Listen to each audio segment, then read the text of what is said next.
tumungtun sa iglesia at mag-awitan, magsayawan upang Diyos ay papurihan.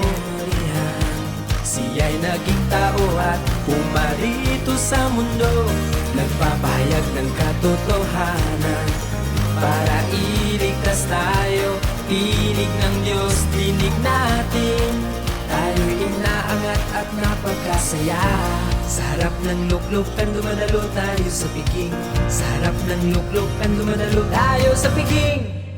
Salita ng Diyos ating tinatamasa, awit at tawanan, walang hanggang saya, walang hanggang saya.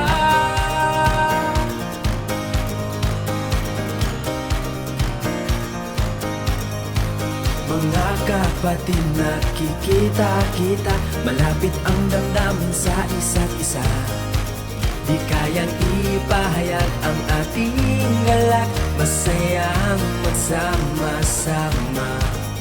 Ibinabahagi salita ng Diyos, katotohanan ay nauunawaan. Espiritu'y nagagala, walang ritual, walang tuntunin, lahat ay malaya.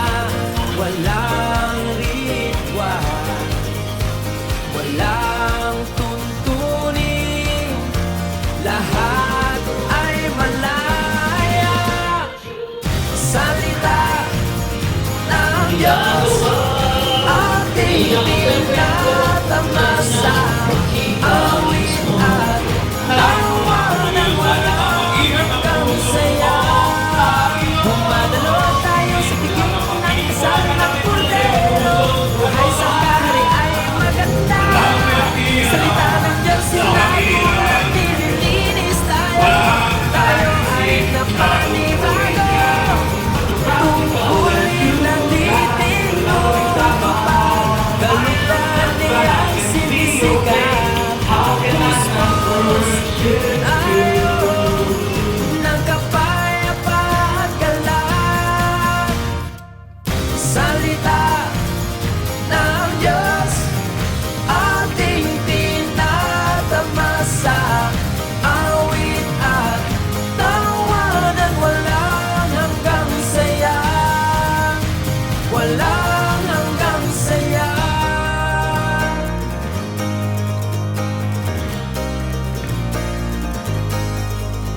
Magsitayo tayong lahat at Doon ang mga Kristiyano nagbabago ng magkaisa.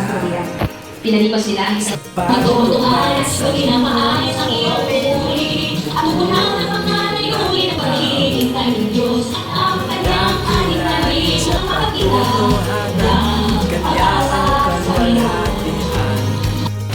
Inisip natin na yung ay huli ng pagbabago.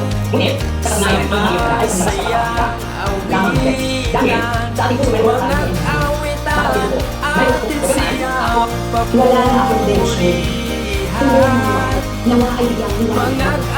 Habang nasa isang pagkakitaon, nagbasa si Sister Peggy sa silid na salita ng pagkakaroon Diyos sa kalipatan. Ikaw na ang pagkasal marikas. Isa itong pagpapalat mula sa Diyos. Salamat sa panonood. Manatiling nakasok sa ang bagong kapalipunan. Pagkatapos marinig ang mga kailangan Awit at tawanan, wala